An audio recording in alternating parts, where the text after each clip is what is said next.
اس سال امریکہ کے صدارتی انتخاب میں تقریباً 24 کروڑ لوگ ووٹ ڈالنے کے اہل ہیں، لیکن ان میں سے ایسے لوگوں کی تعداد نسبتاً کم ہے جو یہ فیصلہ کر سکے گی کہ ملک کا اگلا صدر کون بنے گا۔ ماہرین کا خیال ہے کہ امریکہ میں چند ہی ایسی ریاستیں ہیں جہاں انتخاب میں ڈیموکریٹ امیدوار کمالا ہیرس اور ریپبلکن امیدوار ڈونلڈ ٹرمپ کے مابین سخت مقابلہ ممکن ہے، اور یہی ریاستیں فیصلہ کریں گی کہ ملک کا اگلا صدر کون ہوگا۔ ان 7 ریاستوں میں ایریزونا، جارجیا، مشیگن، نیواڈا، شمالی کیرولینا، پینسلوینیا اور وسکونسن شامل ہیں، اور انہیں سوئنگ سٹیٹس کہا جاتا ہے جن کے پاس وائٹ ہاؤس کی چابیاں ہیں۔ دونوں جماعتیں ان ریاستوں میں ایسے غیر فیصلہ کن ووٹروں پر توجہ مرکوز کیے ہوئے ہیں جن کا ووٹ ان کے لیے فیصلہ کن ثابت ہو سکتا ہے۔ ایریزونا، ڈیموکریٹس نے 2020 میں اس ریاست کی حمایت سے صدارت حاصل کی، جس نے 1990 کی دہائی کے بعد پہلی بار ان کے امیدوار کی حمایت میں ووٹ دیا۔ ایریزونا کی سینکڑوں میل لمبی سرحد میکسیکو سے ملتی ہے، اور یہ ریاست ملک میں امیگریشن پر جاری بحث کا ایک مرکزی نقطہ بن چکی ہے۔ ٹرمپ نے بارہا امیگریشن سے متعلق کمالا ہیرس کے ریکارڈ پر حملہ کیا ہے، کیونکہ انہیں صدر جو بائیڈن نے سرحدی بحران کو کم کرنے کی کوششوں کے لیے ذمہ داری دی تھی۔ انہوں نے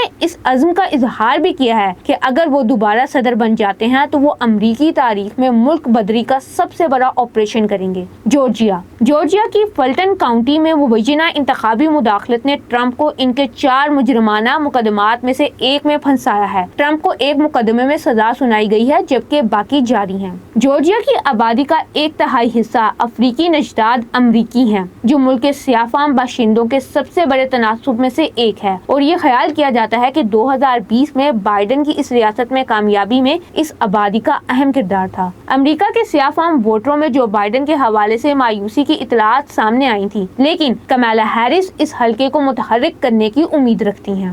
مشیگن، گزشتہ 2 صدارتی انتخابات میں جو امیدوار اس ریاست میں کامیاب ہوا وہی وائٹ ہاؤس تک پہنچا۔ 2020 میں جو بائیڈن کی حمایت کے باوجود یہ غزہ کی جنگ کے دوران اسرائیل کے لیے امریکی صدر کی حمایت پر ملک گیر رد عمل کی علامت بن گئی ہے۔ مشیگن میں عرب نژاد امریکیوں کی آبادی کا تناسب ملک میں سب سے زیادہ ہے، اور ان کی جانب سے جو بائیڈن کی حمایت خطرے میں نظر آ رہی تھی، لیکن کمالا ہیرس نے اسرائیل پر سخت لہجہ اختیار کیا۔ ٹرمپ نے جیت کے اپنے ممکنہ راستے میں ریاست کی اہمیت کو اجاگر کیا۔ مشرق وسطیٰ میں ہونے والے واقعات پر تبصرہ کرتے ہوئے ٹرمپ نے اسرائیل سے مطالبہ کیا ہے کہ وہ غزہ میں حماس کے خلاف اپنی مہم ختم کرے اور اسے تیزی سے ختم کرے۔ نیواڈا، اس ریاست نے گزشتہ کئی صدارتی انتخابات میں ڈیموکریٹس کو ووٹ دیا، لیکن اس بار یہاں ریپبلکنز کی طرف جھکاؤ کے آثار ہیں۔ دونوں امیدوار ریاست کی قابل ذکر لاطینی آبادی کا اعتماد جیتنے کے لیے کوشاں ہیں۔ اس حقیقت کے باوجود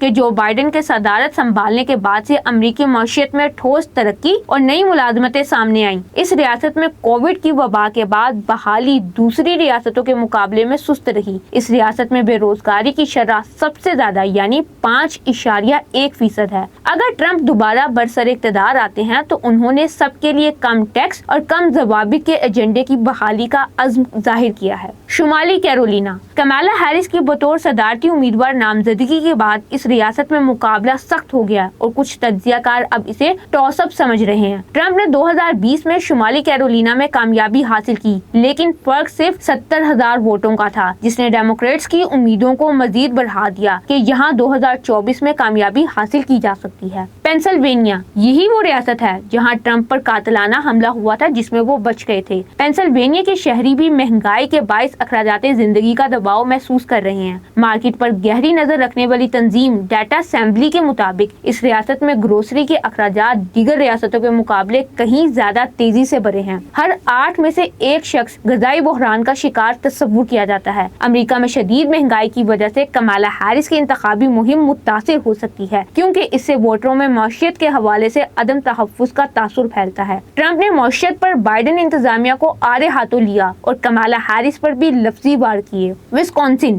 بیجر اسٹیٹ کہلائی جانے والی ریاست وسکونسن نے 2016 اور 2020 میں اسی شخص کا انتخاب کیا جو امریکی صدر بنا، مگر یہاں کانٹے کا مقابلہ رہا اور جیتنے والے امیدوار کو صرف 20,000 سے کچھ زیادہ ووٹ ملے۔ مبصرین کا خیال ہے کہ یہاں کسی تیسرے امیدوار کی موجودگی معنی خیز ہو سکتی ہے، یعنی ایسا امیدوار جو ٹرمپ اور ہیرس دونوں کی پالیسیوں کا ناقد ہو۔ ٹرمپ نے اس ریاست کو بہت اہم قرار دیا ہے اور کہا کہ اگر ہم وسکونسن سے جیتے تو پورا الیکشن جیت جائیں گے۔